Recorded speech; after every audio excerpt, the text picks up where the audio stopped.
ওখান দিয়ে উনি এদিকে এসেছিল। আমার এক মাথায় বাড়ি হয়ে গেল। চিজটা দিয়ে দিচ্ছি। এই হলো আজকে আমার রাতের খাবার। একবার বানিয়ে খাওয়া যেতেই পারে। এ ফর অ্যাপেলটা পড়তে হবে। এ ফর অ্যাপেল পড়েছি না, এ বি পড়েছো। এ ফর অ্যাপেল পড়োনি। পড়ো। A for apple, B for ball, B for bird, B for bat. Bird মানে যেমন এই দেখো এইটা এইটা এইটা এইটা এইটা এইটা এইটা এইটা। আচ্ছা ঠিক আছে, এখান থেকে শুরু করো। এ for Apple. A for Apple, যেমন আমরা ছোট ছোট অ্যাপেল কিনেছিলাম না? হ্যাঁ, ছোট ছোট অ্যাপেল কিনেছিলাম। ওইগুলো এ ফর। তুমি খেয়েছিলে? হ্যাঁ। আচ্ছা ঠিক আছে, আবার খাবো। নাও পড়ো এবার। B for bird. Bird, bird মানে বলো পাখি। C for chair. যেমন তোমাকে বলতে হবে, আমি বললে নি। আচ্ছা ঠিক আছে। C for chair, D for পাটিয়াস। ডাক। ডাক বলে পাটিয়াস। D for E for eagle. Eagle মানে ঈগল পাখি। যেমন নামগুলো বলে দিয়ে। এফ ফর ফিশ মানে মাছ। যেমন তুমি পুলিশ হতে চাও? না গো, আমি পুলিশ হতে চাই না। তুমি ছোট হলে পুলিশ হতে চাও? হ্যাঁ। এম ফর মিল্ক মানে দুধ। এন ফর তারপর আমি ওই দুষ্ট লোকটাকে মেরে করি। আচ্ছা ঠিক আছে। N for nail. নেল মানে নখ। নেলক না বাবা, নেল। নেল বলো। নেল। হ্যাঁ, নেল মানে নখ। আবার নেল বলো। নেল বলো। নেল মানে নখ। For pigeon. পিজন মানে বলো। ওই একটা আমার একটা ছড়ার বই আছে না, নতুন নতুন পায়রাগুলো ছোট মেরেছে, উপরাতে ছেলে মেয়ে নাইতে দিয়েছে, কে দেখেছে দাদা দেখেছে, দাদা কলম ছিল ছুলে মেরেছে। আমার মাকে ওটা দিতে বলবে। ওটা দিতে বলবো? মানে ওই ছড়ার বইটা দিতে বলবো? হ্যাঁ। একটু চায়ের জল বসিয়ে দিয়েছি, নেতুবাবু ওদিকে পড়ছে। চাটা একটু বানিয়ে নিই, আজকেও সকালে চাই খাবো। এখন চামড়টাই খেয়ে নিই ওকে পড়াতে 8।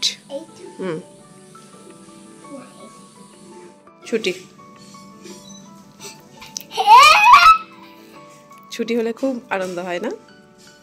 খুব ভালো লাগে? পড়তে ভালো লাগে না? না, এটা পচা কথা বাবা। তাহলে কি হবে তুমি? তুমি শুধু খেলা করবে? তাই? আচ্ছা ঠিক আছে, এখন বইগুলো নাও, নিয়ে ঘরে যাও। সব বই সুন্দর করে গুছিয়ে ব্যাগে ভরে নিয়ে তারপর তুমি ঘরে চলে যাও। আচ্ছা, আমি এখন ঘুমোবো, আমার ঘুম পাচ্ছে। ঘুমিয়ে যাবো তো, তুমি যাও, আমি একটু ঘুমোবো। আমার সত্যি খুব ঘুম পাচ্ছে, আমি তাকাতে পারছি না আজকে। গুড মর্নিং, সবাইকে জানাই আমার অনেক ভালোবাসা, সেই সঙ্গে বড়দের আমার প্রণাম। আশা করি তোমরা সবাই ভালো আছো, আর যে যেখানে আছো ঈশ্বরের কৃপায় সুস্থ আছো। আজ হলো আগস্টের 24 তারিখ, শনিবার। সকালবেলায় নেতুবাবুকে পড়ানো হয়ে গেছে, আমার স্নান হয়ে গেছে, আজকে শ্যাম্পু করেছি। আমি জানি না কেন আজকে সকাল সকাল প্রচণ্ড ঘুম পাচ্ছে আমার। আমি এখন একটু ঘুমোবো। আসলে দুরাত ঠিকঠাক ঘুমোতে পারিনি, আতঙ্কে আছি আমি এখনো পর্যন্ত। যবে থেকে বাথরুমে সাপটা দেখেছি, জানি না কেন সেদিন একটু বেশি ভয় পেয়ে গেছিলাম, তো ভয়টা আমার কিছুতেই যাচ্ছে না, তো সেই জন্য রাতে ঠিকঠাক ঘুম হচ্ছে না। তো এখন আমার ঘুম পাচ্ছে। তবে তার আগে বলো তোমরা কেমন আছো? তোমরা এখন সবাই কোন পরিস্থিতির মধ্যে আছো, কেমন দিন কাটছে তোমাদের, শরীর কেমন আছে, সবটাই আমাকে জানাবে কিন্তু। তো আমি একটু ঘুমিয়ে নিই, তারপর তোমাদের সাথে বাকি কথাবার্তা হবে।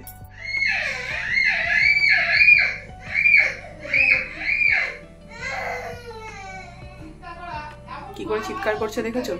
খাওয়ার সময় মোবাইল দেখবে সেই জন্য। ও দেখছিল মোবাইল, ও ফোন দেখতে দেখতেই খাচ্ছিল, মুখের মধ্যে ভাত নিয়ে বসেছিল। তোর মা হয়তো হাত থেকে ফোনটা নিয়ে নিয়েছে, সেই জন্যে প্রায় 10 মিনিট থেকে 15 মিনিট হয়ে গেল এইভাবে চিৎকার করছে। আমি ভাবলাম একটু শোবো, এখনো শুইনি। দেখো কি হয়েছে রে তো? কি হয়েছে নেতু? নেতু কি হয়েছে? ফোন দিলাম শর্ট দেখতে, মারা গেলাম কার্টুনে শর্টই দেখছে।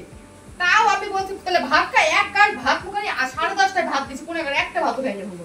আমি খেই বসে। কি হয়েছে নেতু? তখন থেকে কেন চিৎকার করছো? নেতু বাবু কি হয়েছে? কেন কাঁদছো? কেন চিৎকার করছো বলো? ভাত খাবে না সেই জন্য চিৎকার করছো? আর কোনো কারণ নয়? তুমি মিথ্যা কথা বলছো বাবা? তোমাকে বলেছি সত্যি কথা বলবে সব সময়।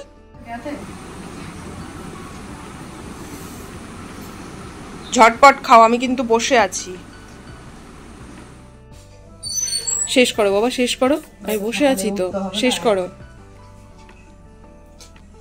গুড। কত ভালো মেয়ে নেতু বাবু, দেখো পুরো থালা একদম পরিষ্কার করে নিজে হাতে খেয়ে নিয়েছে। হ্যাঁ, ও তো এমনিই কান্না করছিল, ও তো এমনিই কান্না করছিল। হ্যাঁ বুঝতে পেরেছি, তোমার মাই দুষ্টু, তুমি ভালো মেয়ে। নাও এবার খেয়ে নাও। এবার আমি ঘরে যাই, টাটা। বাই, আবার যেন দেখা পাই। নেতুবাবুর খাওয়া হলো, আমি ঘরে চলে এসেছি। আর এখন আমি একটা কলা খাই। সকালবেলায় তো ওই চা আর মুড়িটুকুই খেয়েছি।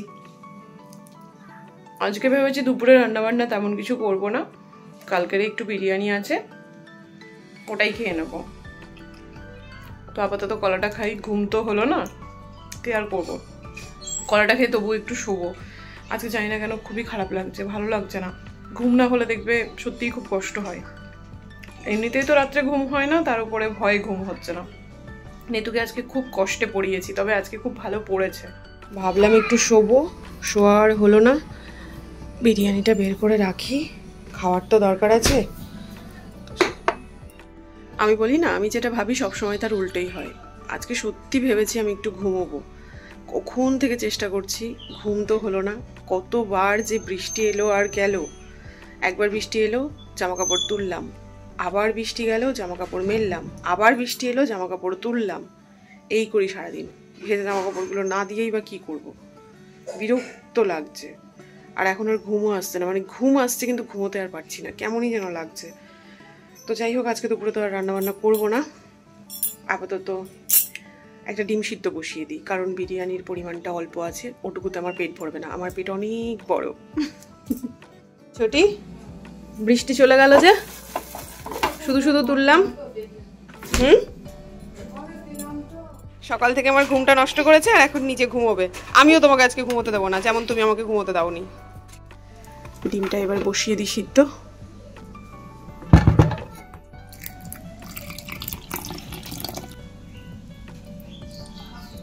ভেবেছিলাম একটাই ডিম সিদ্ধ দেব, কিন্তু না, দুটো বসালাম।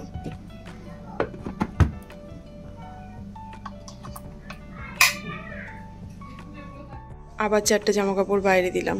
এদিকে আকাশে মেঘ জমেই আছে, কে জানে আবার বৃষ্টি আসবে কিনা। তবে এদিকে ডিম সিদ্ধ হয়ে গেছে। বাপরে বাপ, কি গরম।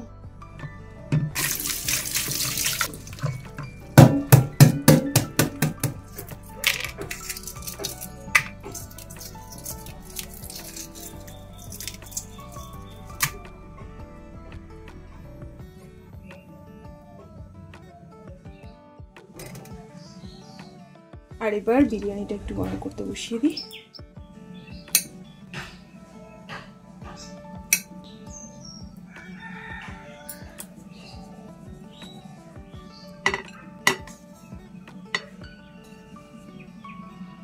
এই হলো আজকে আমার দুপুরের খাবার, চটপট করে খাবারটা খেয়ে নিই।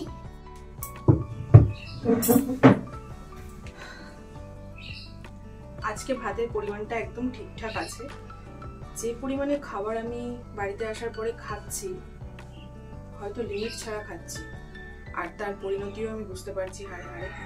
ভাবি একটু কম খাবো, হয় না। আর এই যে আলু, এর কথা আর কি বলবো, কিছু বলবো না, এখন খাই। তবে বিরিয়ানিটা কালকে দারুণ হচ্ছে খেতে। খাবার তো সবাই খায়, কিন্তু খাবারটাকে বুঝে খাওয়ার দরকার। বুঝি সবই, বুঝেও সুঝি না। মোটামুটি থালাতে সব রকম খাবার থাকার দরকার। আর আমি এক থালা ভাত নিয়ে বসবো, সেটাকে ঠুসবো, ঠোসার পরে তারপরে বুঝবো যে না খাওয়াটা মনে হচ্ছে একটু বেশি হয়ে গেল, কেন খেলাম, এটা আগে মনে হয় না। অনেকদিন থেকে এই খারাপ লাগাটা মনের মধ্যে চলছে, কিন্তু বড় অসভ্য প্রকৃতির মেয়ে আমি। নিজের সুনাম আর কত করবো, তোমরা তো এমনিতেই জানো। তবে এখন আমার ডিম ভাজার থেকে না ডিম সিদ্ধ খেতে বেশি ভালো লাগে। আগে ডিম ভাজাটা পছন্দের ছিল, ডিম ভাজা খেলে না অ্যাসিড হয়ে যায়, সেই জন্য ডিমটা সিদ্ধ করে নিয়েছি। সেই ঘুরে ফিরে একটাই কথা, খাওয়া ছাড়া আছে কি জীবনে? সত্যি ভাবো তো, আমাদের শরীরে যে অঙ্গ প্রত্যঙ্গ গুলো আছে সবকিছু জায়গা মতো আছে, ঠিকই আছে, মাঝখানে যদি শুধু পেটটা না থাকতো জীবনটা পুরো সুন্দর হতো বলো। সবার জীবন আনন্দে কাটতো, এত মারপিট দাঙ্গাও থাকতো না। একা একা থাকি তো ভুল ভাল চিন্তা ভাবনা আমার মাথায় আসে।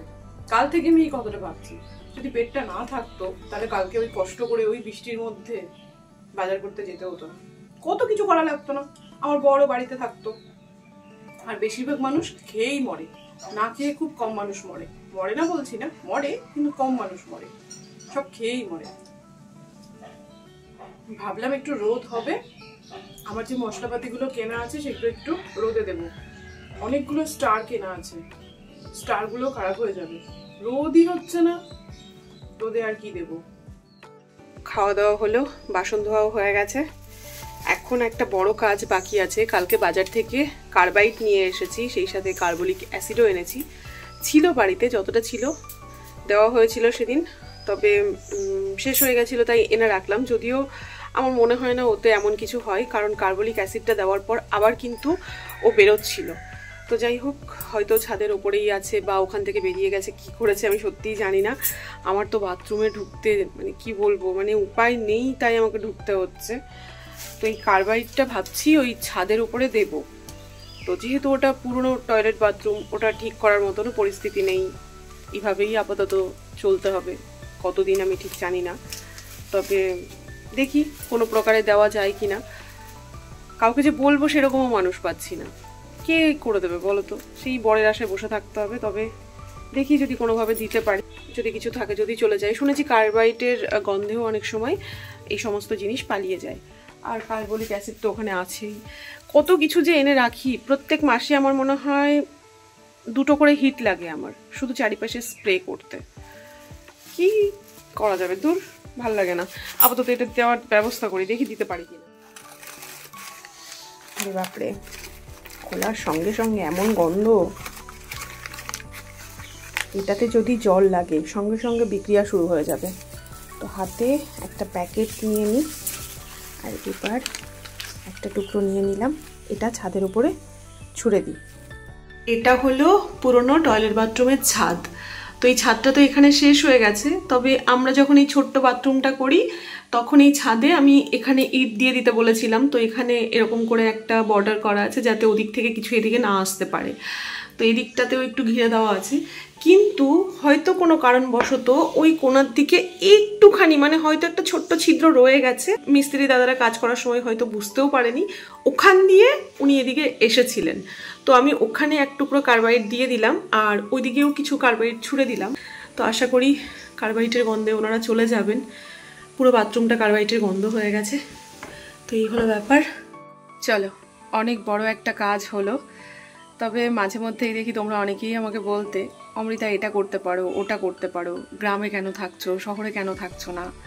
দেখো, সব সময় সব ভালো জিনিস সব মানুষ চায়, ভালোভাবে থাকতে, ভালো জায়গায় ভালো সুযোগ সুবিধা পেতে সবাই চায়। আমিও চাই আর 5টা মানুষের মতো, কিন্তু সবসময় সেই পরিস্থিতি থাকে না। আমি যে গ্রামে আছি তা নিয়ে আমার কোনো আক্ষেপ নেই, তবে শহরে থাকলেও আমার ভালো লাগবে, এরকম নয় যে ভালো লাগবে না। গ্রামের জীবনযাপন একরকম, শহরের জীবনযাপন আর এক রকম। এখানে যেমন অসুবিধা আছে ওখানেও অসুবিধা আছে, এখানে যেমন সুবিধা আছে ওখানেও অনেক সুবিধা আছে, তবে শহরের সুবিধাটাই বেশি অসুবিধার থেকে। তো যাই হোক, সব মিলিয়ে ইচ্ছে আছে, দেখা যাক কবে সেই ইচ্ছেটা পূরণ হয়। তবে আপাতত যতটুকু যা আছে এর মধ্যেই মানিয়ে নিতে হবে। জীবনে সবসময় তো আর অনুকূল থাকে না সব কিছু, কিছু কিছু প্রতিকূলতা জীবনে আসে। সবথেকে বড় ব্যাপার বা বড় চ্যালেঞ্জ হলো সেই প্রতিকূলতার সাথে তুমি কতটা মানিয়ে নিতে পারছো। যদি তুমি প্রতিকূলতার সাথে মানিয়ে নিতে পারো তাহলে তোমার জীবনটা একটা না একটা সময় ঠিক অনুকূলে চলে আসবে, এটা আমি মনে করি। তো এখন আমার প্রতিকূল অবস্থা চলছে, দুদিন ধরে যে আমার কি অবস্থা চলছে আমি ভাষায় ব্যক্ত করতে পারবো না, কিন্তু কিছু করার নেই। যদি বরটা কাছে থাকতো তাও হয়তো ভয় পেলে চিৎকার করে ওর কাছে ছুটে যেতে পারতাম। তো সেই সময়গুলোতে একটু নিজেকে অসহায় লাগে যে আমি চিৎকার করে কাকে বলবো যে আমার ভয় লাগছে, আমি কান্না করে কাকে বলবো যে আমি বাথরুমে যেতে পারছি না। যাই হোক, এই হলো ব্যাপার, বাকি কথা পরে হচ্ছে। এটা কে এসছে? কে এসছে? এটা কে? এটা কে? এটা কি করে কাকিমণি? কি করে? কি করে কাকিমণি? বাবা কি করে? হ্যাঁ কি করে কাকিমণি? ডিস্টার্ব করছে না? হ্যাঁ হ্যাঁ, একদম ডিস্টার্ব করবে না, ঠিক আছে। কোন দিকে তাকিয়ে আছে? হ্যাঁ, জেঠু কি বলে? গৌরাঙ্গ? জেঠু তোমাকে কি বলে ডাকে? গৌরাঙ্গ। অর্কবাবু এসেছিল, ভালোই হলো। তারপর নেতুবাবু আসলো, তিনজন মিলে একটু খেলা করছিলাম, কিন্তু খেলা করতে করতে মজা করতে করতে আমার এক মাথায় বাড়ি হয়ে গেল। কি মাথায় বাড়ি হলো চলো তোমাদের দেখাই। এই দেখো, খাটের ওপরে কোণার দিকে ফ্যানটা রাখা ছিল, ফ্যানটা পড়ে পুরো দুভাগ হয়ে গেছে, এখান থেকে পুরো ভেঙে গেছে। আমি জানি না এটা ঠিক হবে কি না, আর এটা দেখে সত্যিই আমার মাথা খারাপ হয়ে গেছে। এই ফ্যানটা আমার কাছে এখন খুবই দরকারি, এই ফ্যানটা না হলে আমার চলেই না। দেখা যাক এটা ঠিক করা যাবে নাকি পুরোটাই লস হয়ে গেল, আমি জানি না। ফ্যানটা ভেঙে যাওয়াতে মনটা একদমই ভেঙে গেছে আমার। তো যাই হোক, কি আর করা যাবে, চা বানিয়ে নিয়েছি, এখন চাটা খেয়ে মনটাকে একটু ঠিক করি, তারপর আবার রাতের খাবার দাবারের ব্যবস্থা করতে হবে। কি রান্না করব দেখি, আপাতত চা বিস্কিট খাই, তারপরে দেখছি কি খাবো। মণ্ডলবাবুকে বললাম মিস্ত্রি কাকাকে ফোন করতে, ফোন করেছে, দেখি হয়তো কালকে কাকা আসবে, কাকা দেখে বলবে ঠিক হবে কিনা। ও তো বলছে যদি ঠিক না হয় আরেকটা কিনে নিয়ে এসো। বলো তো, কদিন আগে কিনলাম, আবার একটা কিনে নিয়ে আসবো? তো দেখা যাক, যদি ঠিক না হয় তাহলে কিনতেই হবে, কারণ ওই ফ্যানটা আমার ভীষণ কাজে লাগে। রাত্রিবেলায় ভয়েস ওভারটা আমি ওই ফ্যানের জন্যই দিতে পারি। তো এখন বিস্কুট আর চা খাই।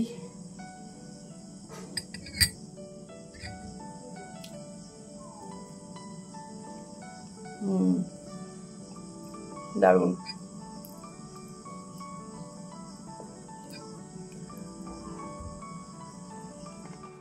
এখন বাজে 9:45। অনেক চিন্তা ভাবনা করলাম আর এই সিদ্ধান্তে উপনীত হলাম যে আজকে রাত্রে আমি বানাবো চাও। তবে তেমন কিছু সবজি টবজি নেই আমার কাছে, সেই 6 মাস আগের 2-1টা গাজর পড়ে আছে। গল্প দিচ্ছি না কিন্তু, সত্যি মনে হয় জানুয়ারি না ফেব্রুয়ারিতে গাজরগুলো কিনেছিলাম, এখনও হয়তো 1-2টো আছে না নেই দেখতে হবে। সেই সাথে যা সবজি আছে দেখি, যা যা অ্যাড করা যায় নিয়ে আসি, দিয়ে কাটাকাটি শুরু করি। তো এই যে খোঁজাখুঁজির পর মোটামুটি এই সবজিগুলোই পেলাম। এই গাজরটা সত্যি 6 মাস আগেকার, যখন মণ্ডলবাবু নামযজ্ঞের সময় এসেছিল তখন 5 কিলো গাজর কিনেছিল। তো এখনও দেখলাম একটা আছে, মানে একটা নিয়ে এসেছি, আরও একটা আছে। এবার চটপট করে আমি এগুলো আগে কেটে নিই।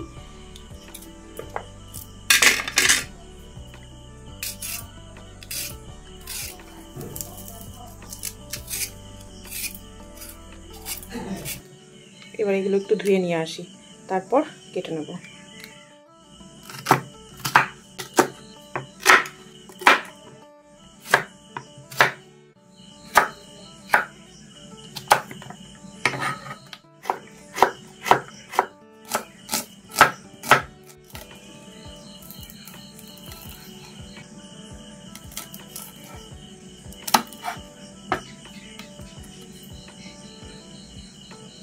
লঙ্কার বীজগুলো দেবো না, শুধু খোসাগুলো দেব। জানো তো, আমার জীবনে মন খারাপ করার প্রচুর কারণ আছে, তবে এখন যখনই আমার মন খারাপ করে আমি রান্নাঘরে চলে আসি, নিজের জন্য একটু রান্নাবান্না করি, নিজের একটু এক্সট্রা কেয়ার করি, নিজেকে একটু বেশি বেশি ভালোবাসি, আর খাবার বানিয়ে খাওয়ার পরে মনটা আমার সত্যিই ভালো হয়ে যায়। তোমরা করে দেখবে, একটা আলাদাই স্যাটিসফ্যাকশন পাওয়া যায়। তো চলো, কড়াই গরম হয়ে গেছে, আমার কড়াইতে দিয়ে দিই একটু তেল।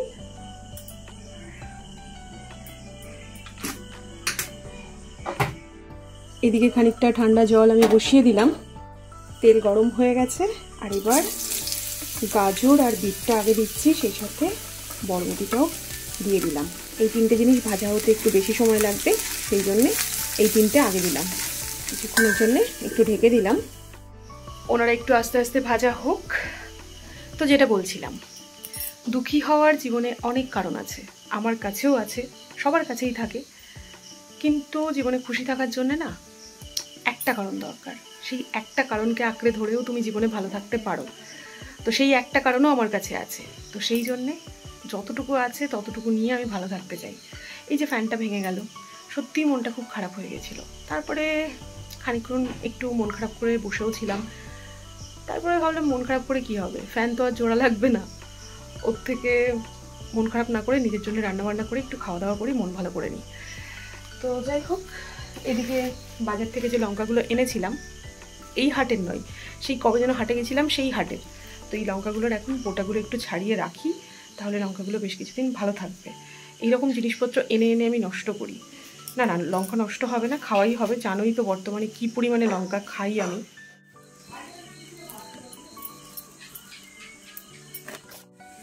এগুলো মোটামুটি সিদ্ধ হয়ে গেছে, আর এবার আলুগুলো দিয়ে দিলাম, লবণ দিয়ে দিলাম, জলটাও গরম হয়ে গেছে, লবণ দিয়ে দিলাম, সামান্য পরিমাণে একটু সাদা তেল দিয়ে দিলাম, আর এবার একটা চাউ ভেঙে দিয়ে দিই।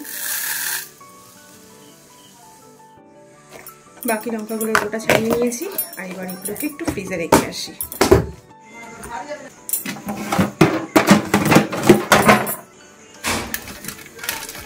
একটা চিজ স্লাইস নিয়ে এলাম, এটা আজকে চাউতে দেবো। তবে তার আগে কেটে রাখা পেঁয়াজ আর লঙ্কা দিয়ে দিলাম। এদিকে চাউটা সিদ্ধ হয়ে গেছে, জলটা ঝরিয়ে নিয়ে আসি।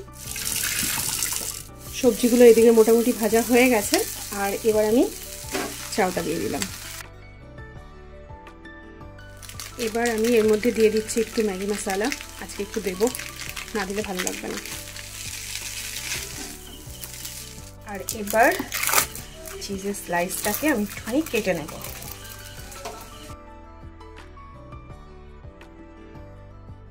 আর এবার চিজটা দিয়ে দিচ্ছি। চলো একে একে সবগুলো দিয়ে দিলাম। আর এবার চলো, চিজটা পুরোপুরি মেল্ট হয়ে গেছে। চিজটা দেওয়ার জন্য না একটু জড়ো জড়ো হয়ে গেছে, তবে ঠিক আছে। এই হলো আজকে আমার রাতের খাবার। খাবারটা দেখেই চোখটা জুড়িয়ে যাচ্ছে, তো আর তর সইছে না। এবার খেয়ে তোমাদের বলি যে খেতে কেমন হয়েছে।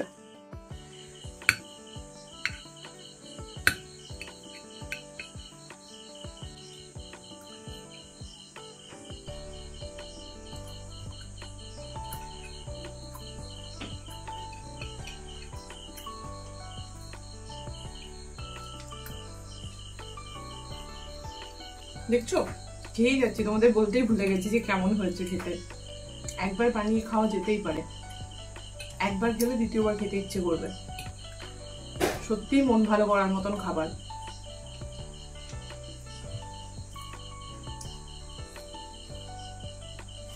দারুণ। আমি ভাবছিলাম বিট দিয়ে করছি, খেতে যেমন লাগবে, কারণ বিটের টেস্ট তো খুব একটা ভালো লাগে না, আমার ভালো লাগে না, কিন্তু না, এক কথায় বলতে গেলে দারুণ লাগছে খেতে, দারুণ। খাওয়া দাওয়া করে বাসনপত্র ধুয়ে গ্যাস ট্যাস মুছে মোটামুটি রান্নাঘরের কাজকর্ম সব হয়ে গেছে, ওই যেটুকু থাকে আর কি। তো আজকে দিনটা তো এভাবেই কাটলো। এখন যাব ওই ঘরে, মানে লাস্ট দুদিন ধরে আমি এই ঘরে শুচ্ছি না, আমি ওই ঘরেই শুচ্ছি। ভয়টা একটু কাটুক, তারপরে আবার এই ঘরে শোবো। তো আজকে হয়তো তোমাদের একটু জ্ঞানও দিলাম, কিন্তু তোমাদের জ্ঞান দিইনি, যেটা আমি ফিল করি, আমি কয়েকদিন ধরে ফিল করছি যেমন, সেটাই তোমাদের বললাম। কারণ লাস্ট কিছুদিন ধরে খুব খিচিবিচির মধ্যে দিয়ে দিন কাটছে আমার, কিন্তু তাও আমি নিজেকে সব দিক থেকে ভালো রাখার চেষ্টা করছি। না হলে থাক, সেটুকু আর বললাম না, না হলে কি হবে। তো চলো আজকের মতো ব্লগটা তাহলে এখানেই শেষ করি। তোমরা সবাই সাবধানে থেকো, নিজেদের খেয়াল রেখো। Tata and good night.